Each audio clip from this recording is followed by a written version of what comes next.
Welcome back, everybody, after the break. If we could all be seated and great, thank you. All right, just a few more people coming in. Terrific.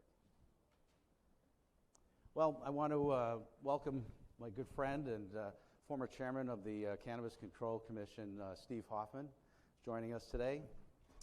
This is actually Steve's fourth year of really giving us his time and his insights into the cannabis industry, particularly in Massachusetts, and what's happening at the commission. As many of you may know, Steve finished his term this year, and I don't have to call him chairman anymore. You can just call him Steve or Mr. Hoffman, whatever you prefer, because apparently it's not appropriate to say Mr. Chairman when you're no longer in the position. It's great. I got my name back because for 5 years I was referred to as Chair, Mr. Chairman, the Chairman, Chairman Hoffman. I never had a first name, so it's nice to have one back after 5 years. Well, people were calling you other things you just didn't know about, but that's a different story. Mostly you. But we're thrilled to welcome Steve back with us. And what Steve's going to share with us is his perspective, an interesting perspective, as his journey as the first chairman of the Cannabis Control Commission in a baby industry, a brand new industry, and he's going to share with us his journey along the way. But before we do that, just a few stats. In the last 5 years, obviously the industry has exploded in Massachusetts, and we're going to talk about where it is today at some inflection points. But basically, we're at over 250 dispensaries. You can correct me if my numbers are wrong. Over 400 licenses for dispensaries have been issued or provisional. There's over 500 manufacturing, processing with over 100 cultivation. We've probably got capacity for 7 million square feet under canopy. The industry's on track to do over $1.2 billion this year, hundreds of millions of dollars in revenue, and all of that happened under your watch. And you should take credit for that with your team. And it's quite an accomplishment to enter into an industry and leave on a high note. So congratulations on that. Thank you very much. That means a lot. I did have a great team, and so certainly wasn't something I accomplished on my own. But I'm very proud. I'm very proud of what we did in the 5 years, and there's a lot of work to do. So it's way too early to declare victory, but I'm really proud of what we did. I want to also introduce, if I could, Kimberly Roy, if you'd stand up. Kimberly is one of the current commissioners, and all the work that is left to be done is now on her shoulders. But I have complete confidence. I have complete confidence in Kim and the rest of the team there to continue to make this into, I think, the best state in the country as far as regulation and as far as the healthy industry. Not that there aren't challenges. Well, before we dive into that journey you took, why don't you tell us what you're doing now? Sure. I'm talking to you. Yeah, that's a good start. I actually took the summer off. I didn't realize, I knew it was a tough job. I didn't realize kind of how fried I was until I stepped down. But it was tough 5 years. As I said, I'm proud of what we did. I had a great time, but I just needed a break. And so I took the summer off. I played golf. I learned, unfortunately, that there's no correlation between the number of times you play and the quality of your game, which I probably should have known anyway. Did some traveling. My wife and I did a road trip for the first time in our 44 years of marriage. We took a road trip up to Nova Scotia and Cape Breton. And so, summer was wonderful. I have no intention of retiring. And so once the summer started winding down, I have taken a couple of board seats. My focus is very much on the medical side of the industry. I believe that medical marijuana is a wonder drug. It doesn't cure anything, but it can help an enormous number of people with an enormous number of symptoms.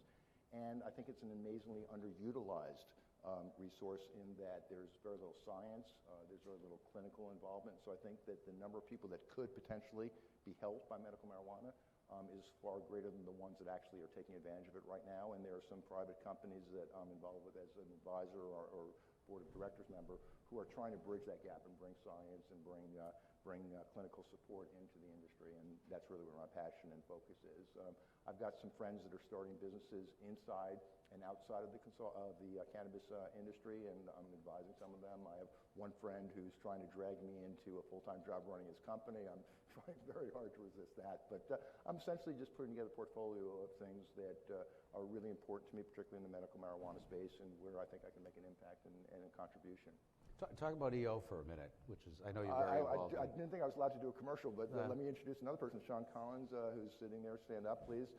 Sean is the CEO of a company called EO Care, and EO Care is doing exactly what I just described. They're bringing science and clinical support into medical marijuana by essentially creating an app that links patients with clinicians and provides guidance on how to treat specific symptoms, and over time observing what efficacy that treatment has and adjusting as appropriate, side effects, but essentially not just helping people in the short term, but also creating science.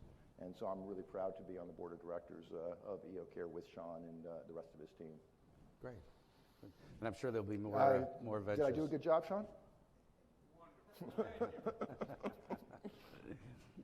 So I find it, by the way, just somewhat ironic that this gentleman that I'm just introducing to, his name's Sean Collins. He spells it S-E-A-N as opposed to S-H-A-W-N, but I just find it somewhat ironic that there are two Sean Collins in the cannabis world, and I've had the pleasure of working with both of them. And that's where the coincidence ends. That's where the coincidence. So you get the call to arms from the treasurer, Right. selecting you as, asking you if you would Can I serve. just, like, since this might be my swan song, I got to tell the story. Sure. So I met. We want you. These are supposed to be vodka. We're supposed to be sitting outside, and nobody's here.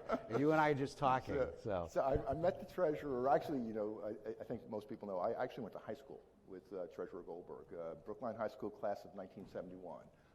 We didn't know each other well, but we knew each other. And I hadn't seen her in 50 years, close to 50 years. And she called me and said, "Are you interested in this job?"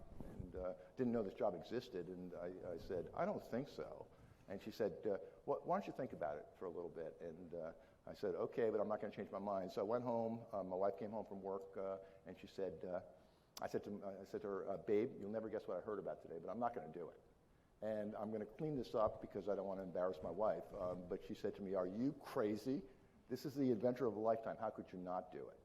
So I decided to apply. I met with Treasurer Goldberg and her staff, and she said, "I need some time to kind of look, you know, at other candidates." And they had, by law, to make an appointment by September 1st of 2017. That was the deadline. And the weekend before September 1st, which happened to be Labor Day that year, 2017, at 5 o'clock at night on a Friday, right before a long holiday weekend, this is Treasurer Goldberg at her best, not, you know, saying, "I'm thinking about appointing you. Are you interested?" No, what she said was, a press release is going out on Tuesday announcing your appointment, and on Wednesday you're having a press conference. And that was it. And I spent the weekend reading the law and getting trained. I thankfully had a buddy that used to be a newscaster, and we did mock press conferences. I'd never done anything at all in the media. So anyway, I just wanted to, that's the way it worked with Goldberg. I was not given a choice here. You're going to get appointed and you're going to be interviewed, and good luck. So, I mean, this was the equivalent of launching a new nation, the nation of cannabis in Massachusetts. You had the regs, your Declaration of Independence, but nobody knew how to implement this, how to launch this. So you get into your office your first day. I mean, well, no, you're assuming, you're making a big assumption. We did not have an office. You didn't get into your office. But you take your position your first day. I mean, Right. How did you set an agenda? I mean, from everything from, did you have the team in place? Yeah. You know, did people really understand the regs? You know, things No, like well, first that. of all, there were no regs. There was just Yeah. the law. The law, right. So I think, thankfully 3 of the 5 commissioners that were appointed were lawyers. I don't think and thankfully one of them, Kay Doyle, had come from the Department of Public Health, where she helped develop the regulations for medical marijuana. So without Kay, I don't know that we could have done it. But we had 5 commissioners. We had no staff. As I mentioned, we had no office.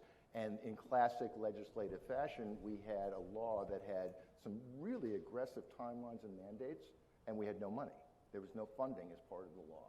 So we spent the first couple of weeks literally finding a place to hang out. And I spent most of the first month or 2 literally walking up and down the halls of the State House begging for money.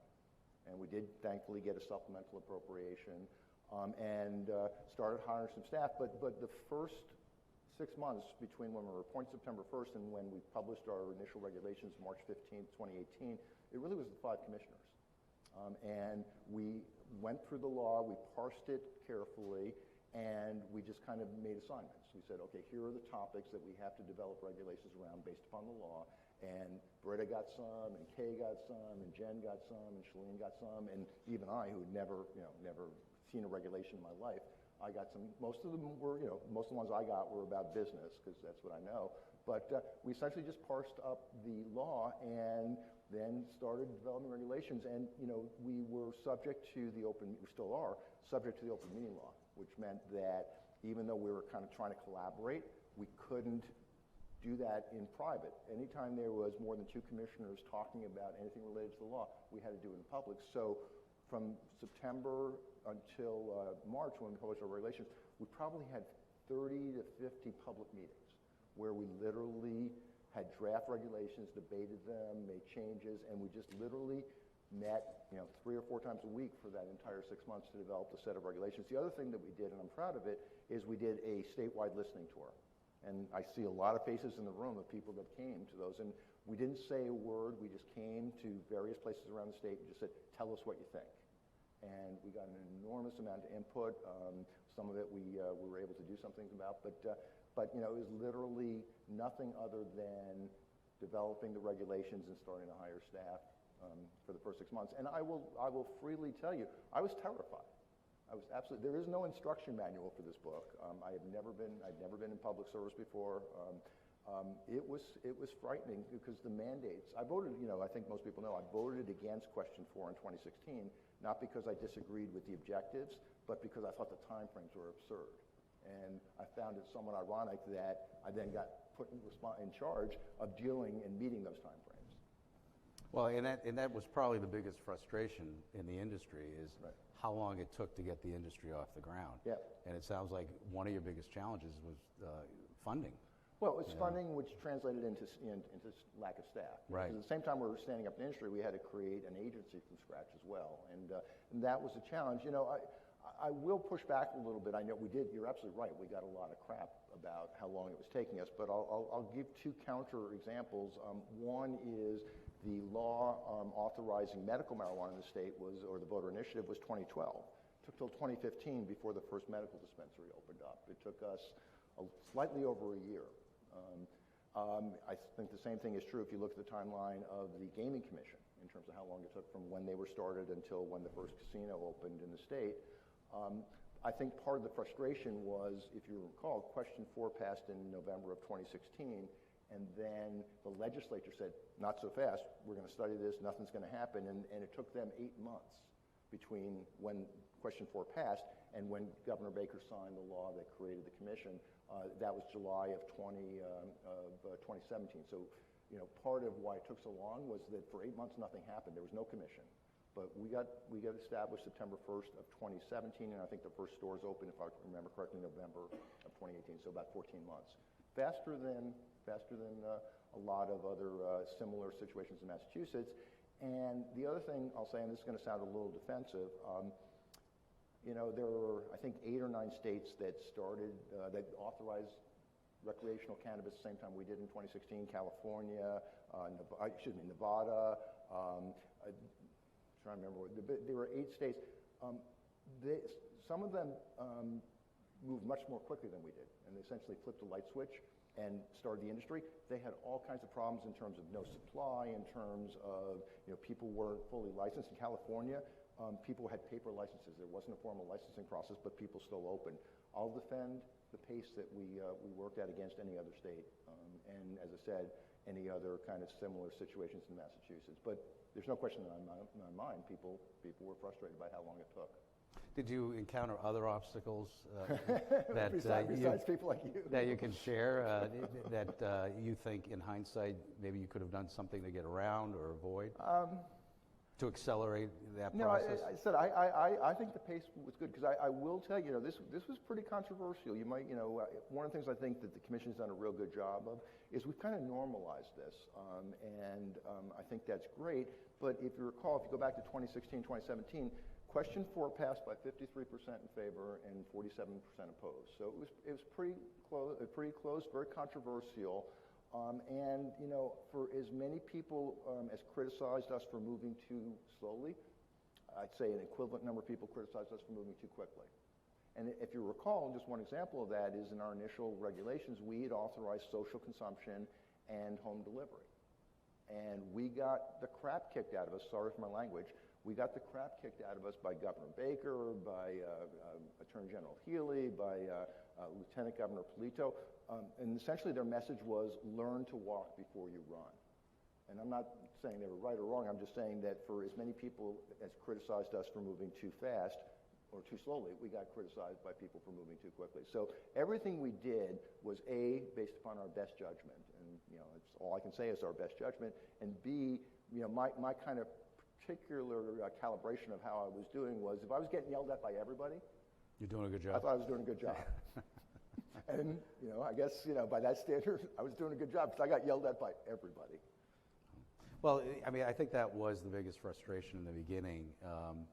And it is a new industry, it's a new commission, new regs, the implementation and getting things approved. It was, if you were applying for a license, you figured, God, this is going to take me 2 years to get through. Yeah.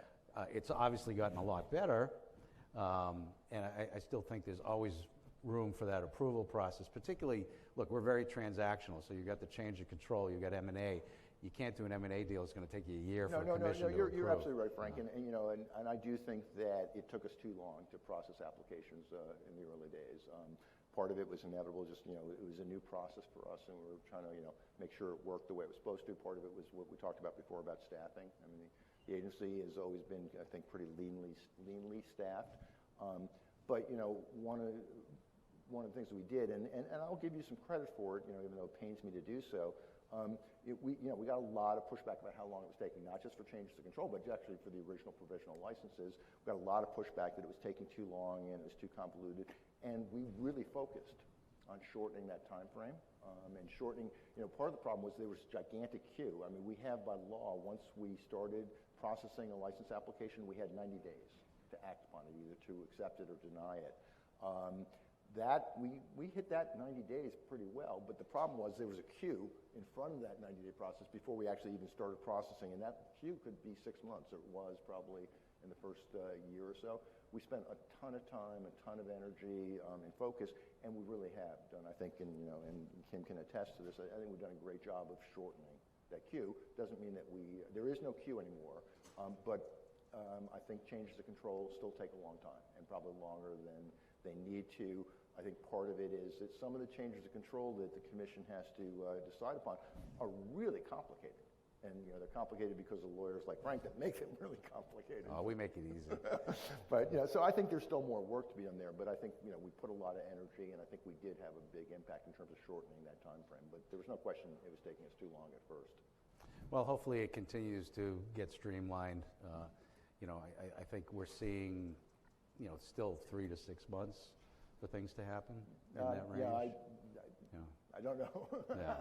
So, but it's something that I will certainly assure you that the commission is still focused on making that process as efficient and as compact in terms of time as possible. And I think that they would all acknowledge there's still more work to be done there.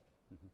So along the way, there's always some event or something that is in the press or at the front of the commissioner and commission's plate. And we dealt with the Rule of 3.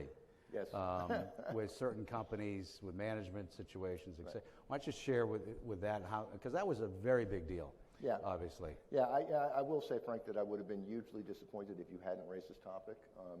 Well, I haven't gotten to the license yet, but this is part of it. I've known Frank professionally now for 5 years, and Frank does a wonderful job of advocating for his clients, but every single conversation I've ever had with Frank, and they're in the many dozens, the Rule of 3 comes up. So I would have been very disappointed if it didn't come up today.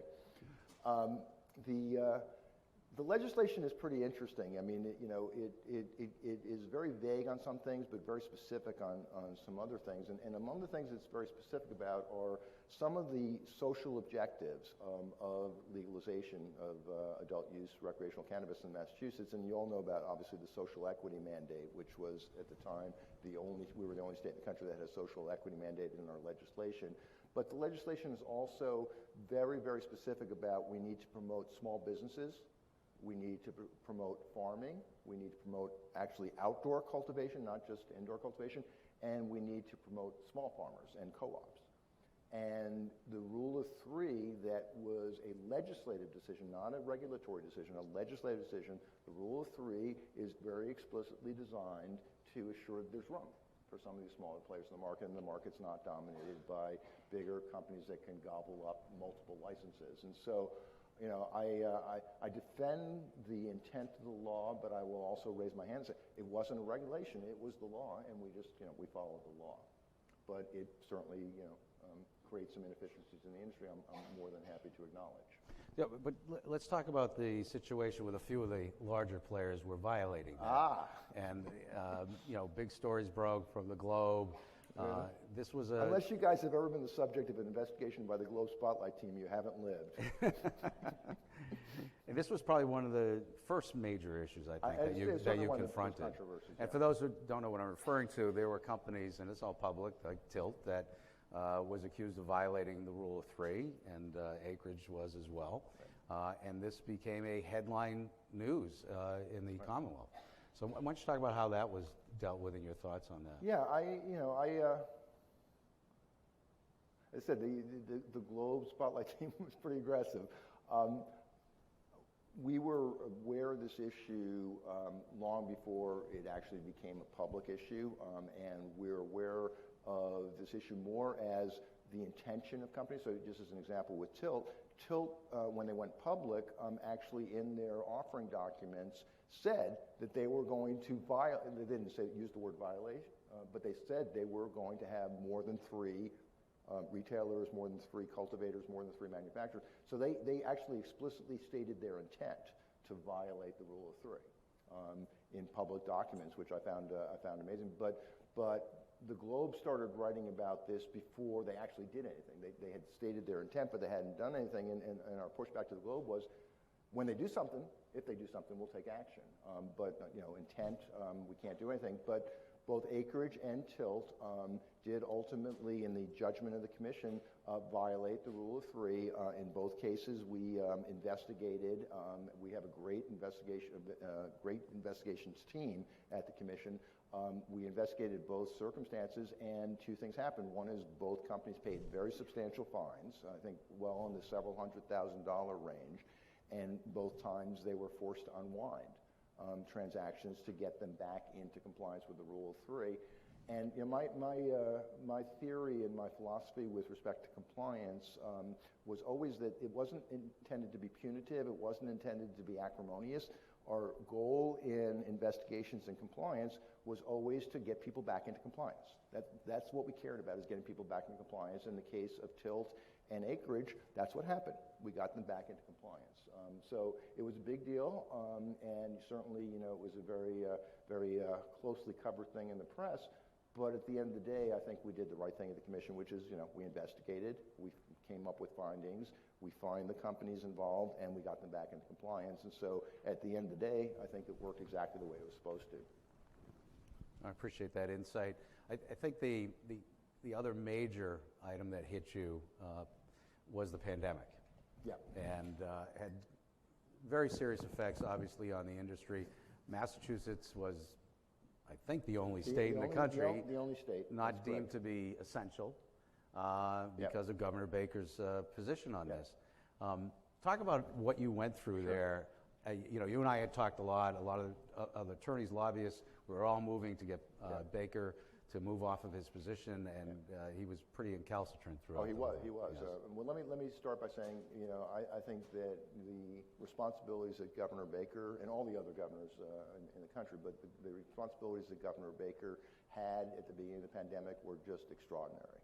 I mean, who could imagine being put in that situation with virtually no information, unprecedented risks, and having to decide life and death issues. So I made it very clear, because Frank was right, the entire industry was kind of up in arms about, why is Baker doing this?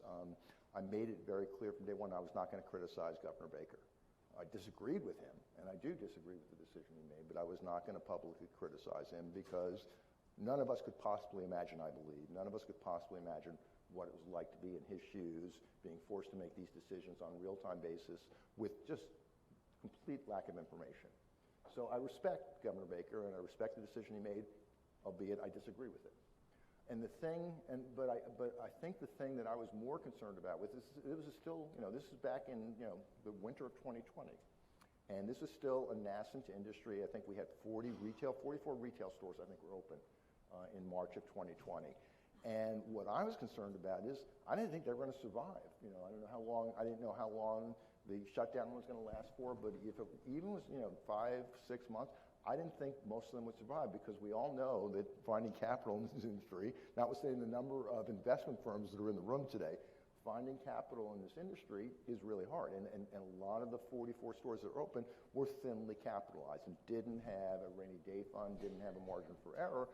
And the thing that concerned me was that because of the federal illegality, they weren't eligible for federal relief funds. And that was the big deal. So I didn't push back on Baker about his decision, but I did push really hard, unsuccessfully, to get the state to provide something in the way of emergency funding so that these 44 businesses wouldn't go out of business during the shutdown. That did not happen. I'm frustrated still by the fact that we were not able to make that happen, but I am extraordinarily, just happy and grateful for that. None of those stores went out of business. When they were reopened, which was I think 3 or 4 months down the road after the initial decision to shut them down, they were all still there. They were all still in business, and I think that's kind of a minor miracle. But that was my big concern. As I said, I chose, and I'm more than happy to be told that I was a wimp, but I chose not to confront Baker on the decision, because I said I had deep respect for the position he was in, and he was just trying to do the right thing, even if I disagreed with that decision. Yeah, no, it was obviously a very stressful time for the industry. Thankfully, we survived it. Hopefully, we won't have to encounter that again. I make no forecast about the future. But lessons learned, from that. It's difficult. I mean, you have the governor making that decision, and the only one in the country. So there really wasn't much else other than continue to lobby him, which we did very hard. But he didn't make. I mean, I admire Governor Baker. He treated me fairly for the 5 years that I was in my job.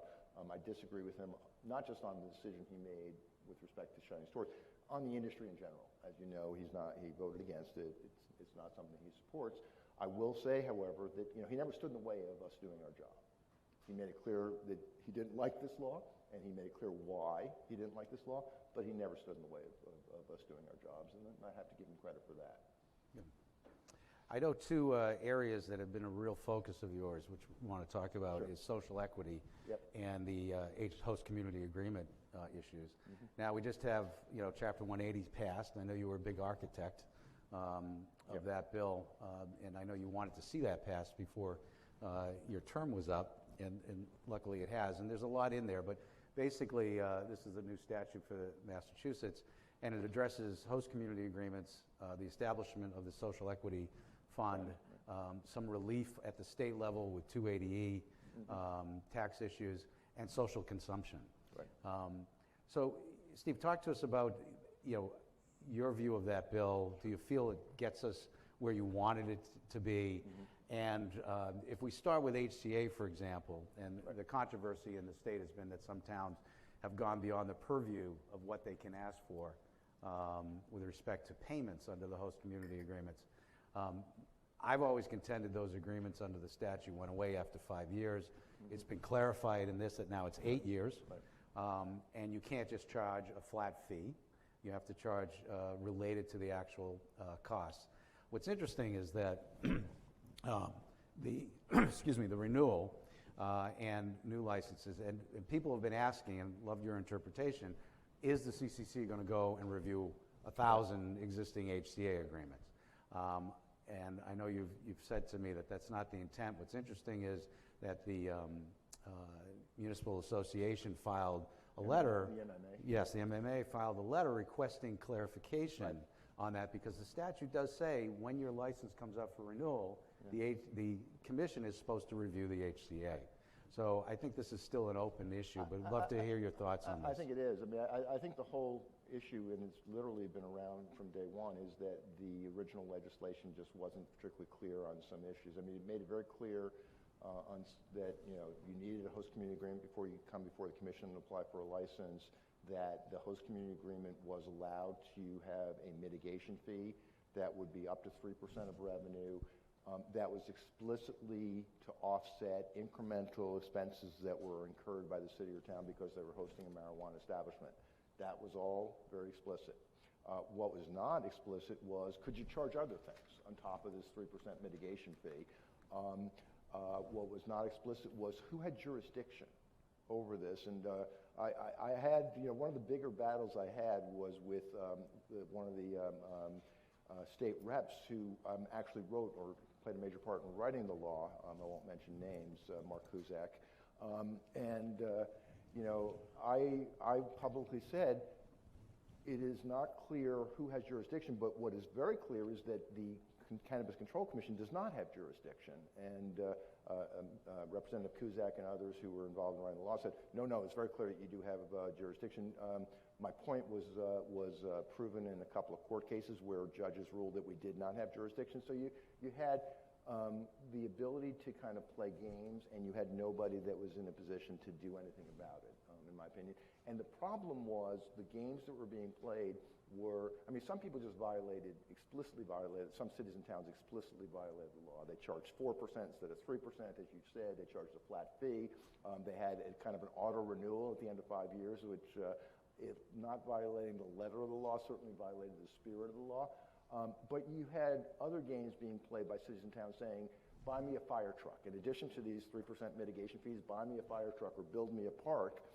And the problem with that is it was a gigantic barrier to entry, particularly for the social equity applicants we were trying to help, because if you're a big company, you can write a $25,000 check for a fire truck or build a park. If you're a small entrepreneur, scraping together nickels and dimes to get started, you can't afford that. So it was a gigantic issue with respect to the evolution of the industry, and particularly us hitting our equity targets. And we documented from day one, literally in the beginning of 2018, I guess in December of 2018, we actually sent a study that we had done to the legislature, and we had looked at every single HCA that was in existence at that point in time and said, here are all the horrible things, or at least all the, I think, deplorable things that were happening.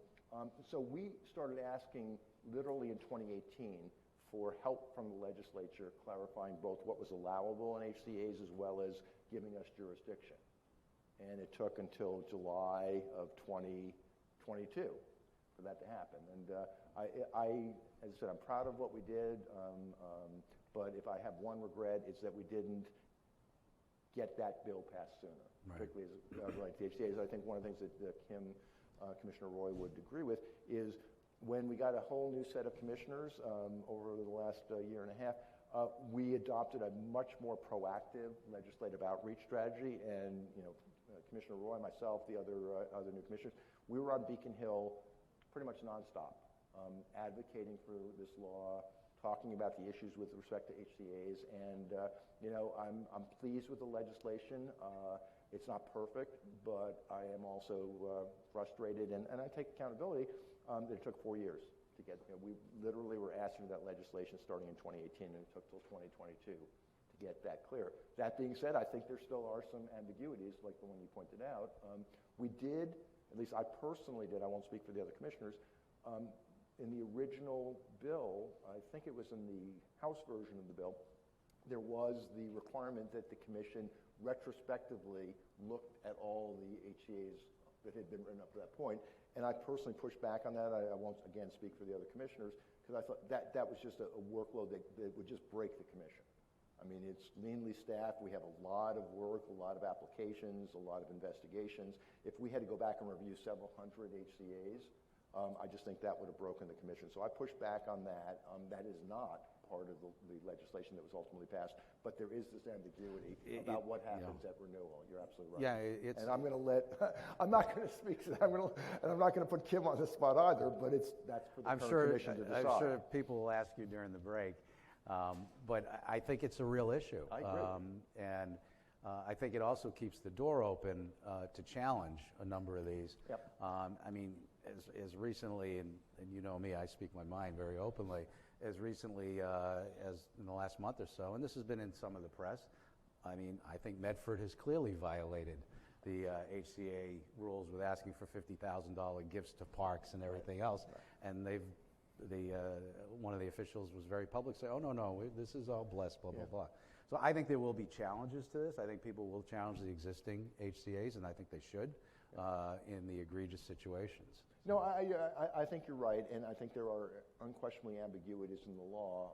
What I learned in my 5 years, among other things, is that the legislative process is it's compromise and it's torturous, and I very much believe that it is not right to let the perfect be the enemy of the good.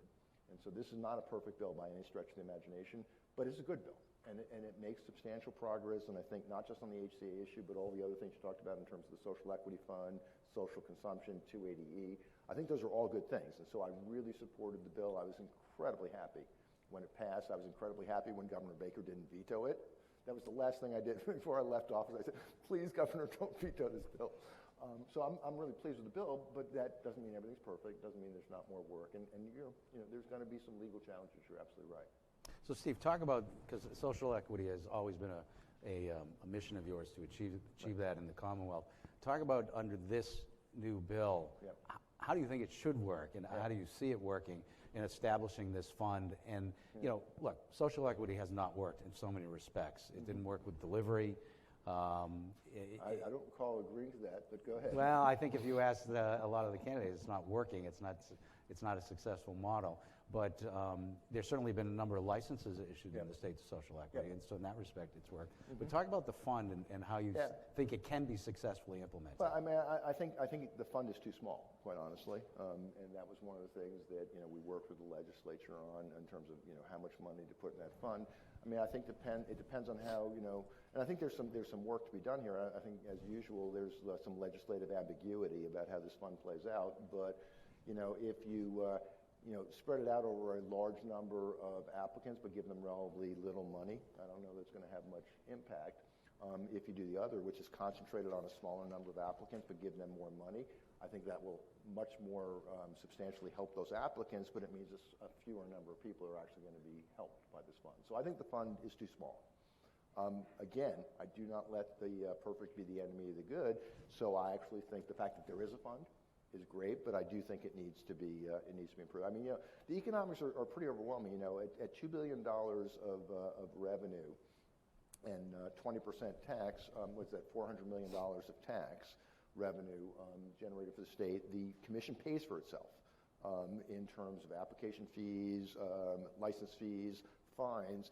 The minuscule budget that Commissioner Roy and the others are forced to deal with is dwarfed by just the amount of fee income that the commission generates. So there's more money. There's more money to be had, and I hope that over time that does happen.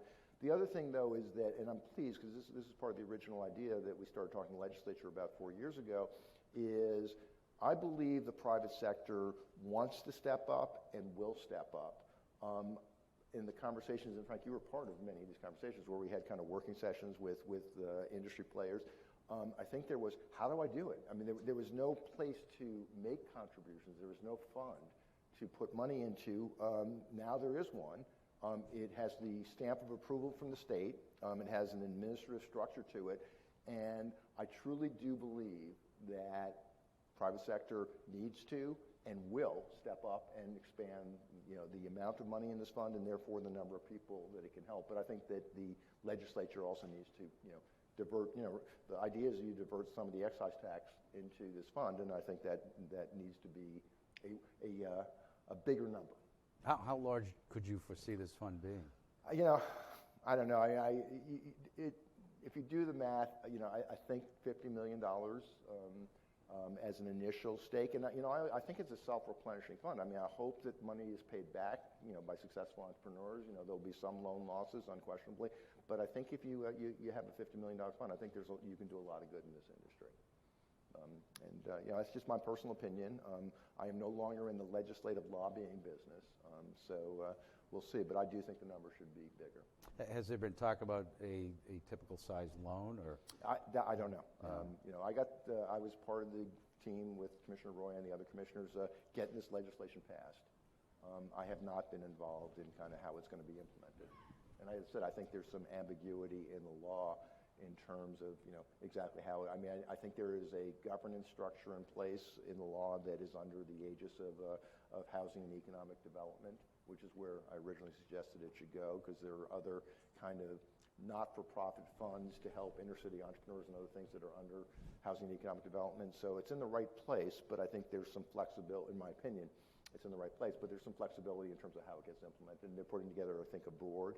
I think that the governor, the attorney general, and the treasurer collectively are putting together a board to do the fund management, but even more to do the process by which people apply and get approved for these loans.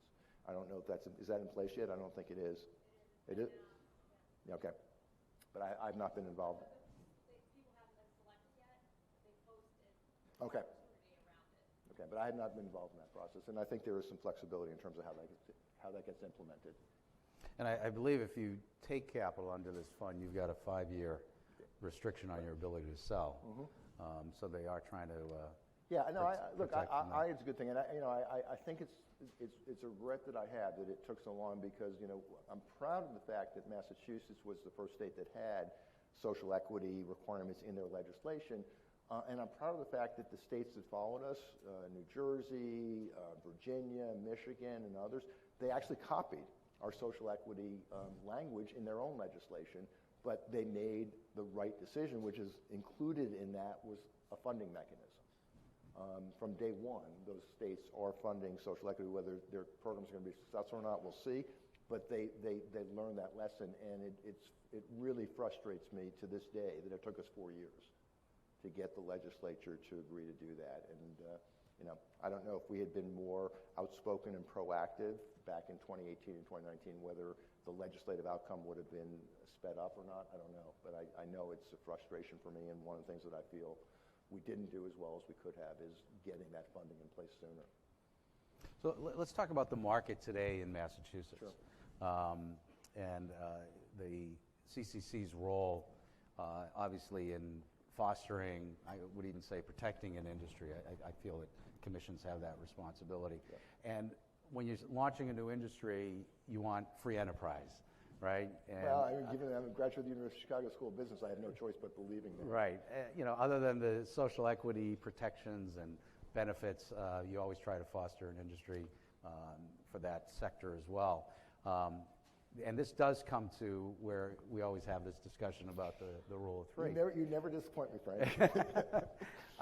Massachusetts, as we're seeing, is at that point, I feel, of oversaturation. Mm-hmm. We've got over 250 dispensaries, over 100 grows, as I mentioned, hundreds of applications still in the queue.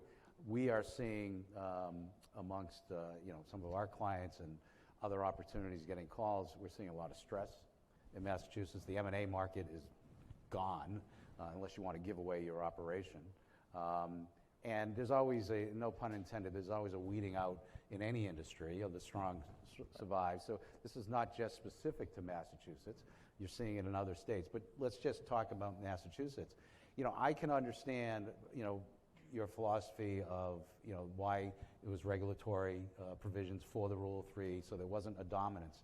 But when you've got an industry that's now years into development, 5 years, and the market is shaking out, one could very well argue that the Rule of Three is an impediment to the survivability of a number of operators, including social equity, and allow consolidation to take its natural course.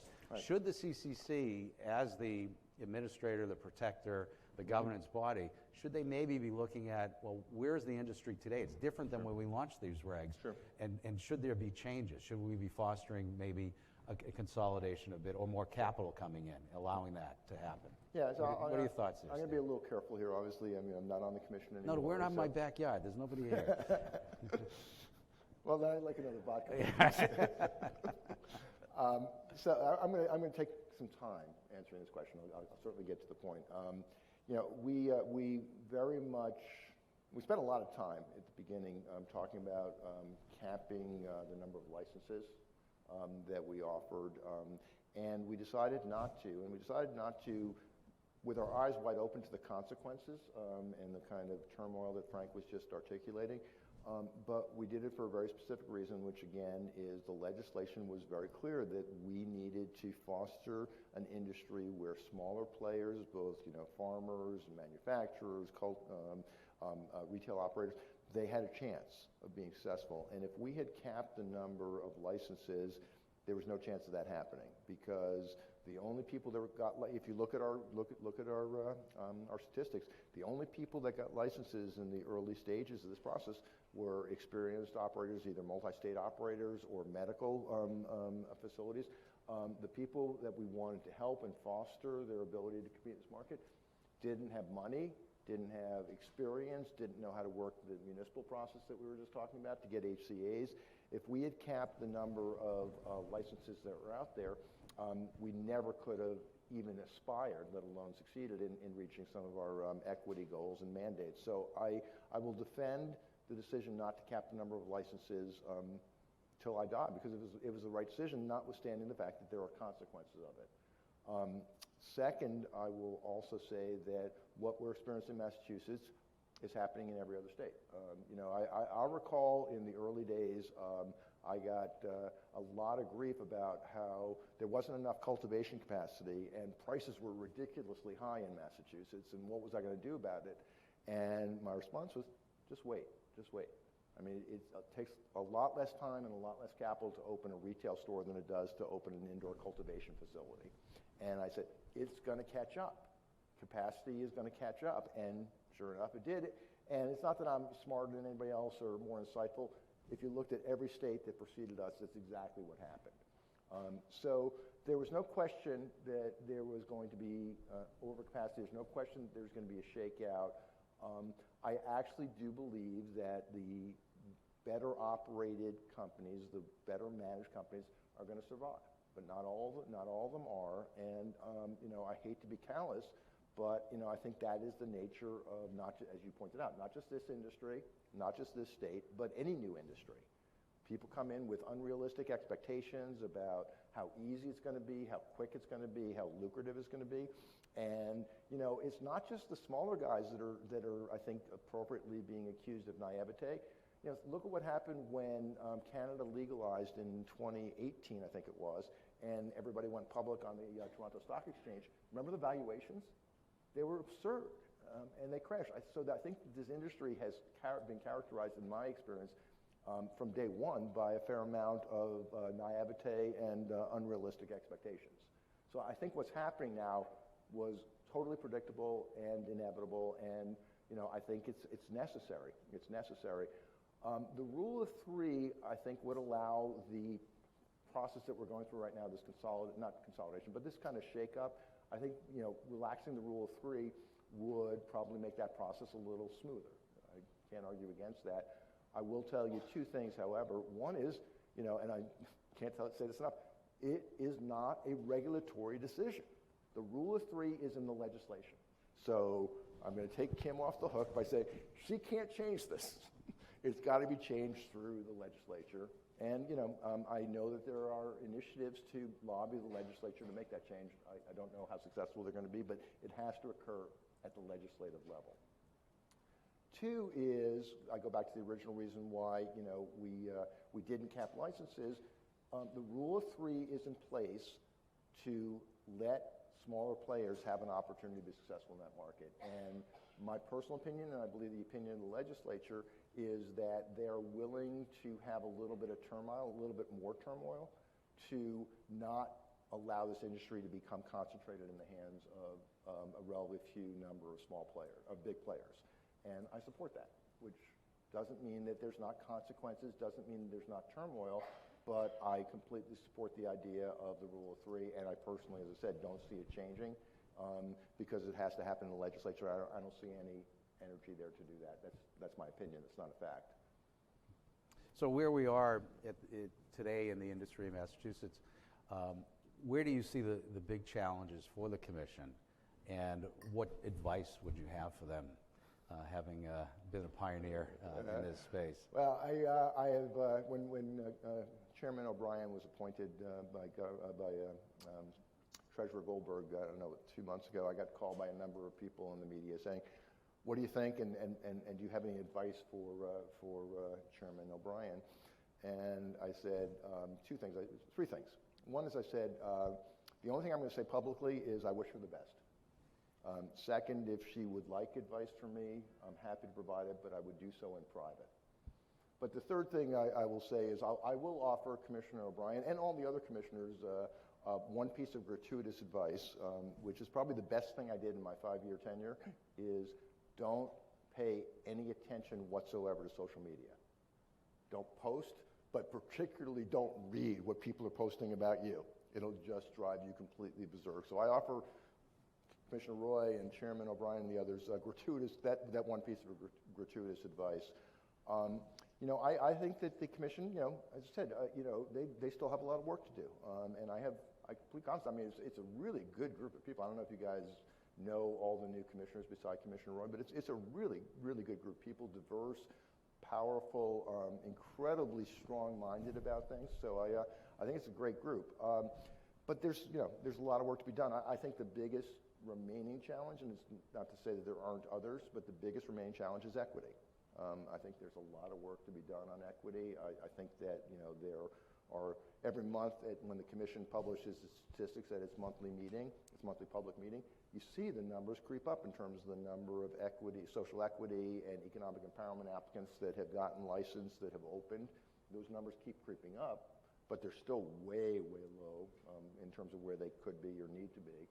I think the legislation that we just talked about will help, but I think there has to be an ongoing effort and focus and energy, and I think there is, to ensure that the intention of the commission is to not just help these small businesses be successful, but actually keep taking down the barriers that are in the way of their being successful. And frankly, even though the legislation provides some funding, that to me is still the biggest issue, is the lack of funding for these businesses. And as I said, in my post-commission life, I'm advising some friends in the industry, and raising capital is the hardest thing by far for all of them. And so that remains, in my opinion, it needs to remain as one of the key focuses of the commission. I think getting the HCA process cleaned up so that no longer is as much of a barrier to entry by social equity and economic empowerment applicants, I think that's really important. I think the commission will never stop trying to improve its processes, shorten its time frames, become more transparent to the public about how it makes decisions. So I think there's continuing work, but I think the biggest issue, at least in my mind, and I'm being careful here. I'm not on the commission anymore. It's not my job. But the biggest issue, and I think for the foreseeable future, is meeting the equity mandates that were in the legislation originally. And I think there's just a ton more work to be done there. Steve, just two more questions in our time remaining. And I'd ask you to fill in the blank. So what were you most disappointed in during your tenure, and what were you most proud of? I think I've already kind of addressed both of them. The thing I was most disappointed about is that it took 4 years to get this legislation passed, clarifying the HCAs and creating a social equity fund. I'm not sure. I'm not a politician. I don't really still understand how Beacon Hill works.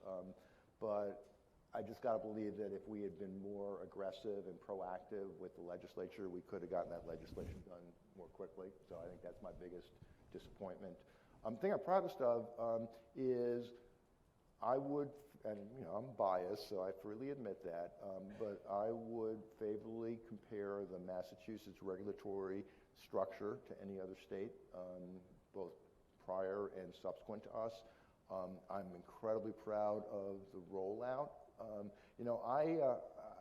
I'm stunned that you know, there weren't too many bumps along the way. There weren't too many crises. I mean, you talked about, you know, the Globe investigation. You talked about Governor Baker shutting down the retail industry for a while.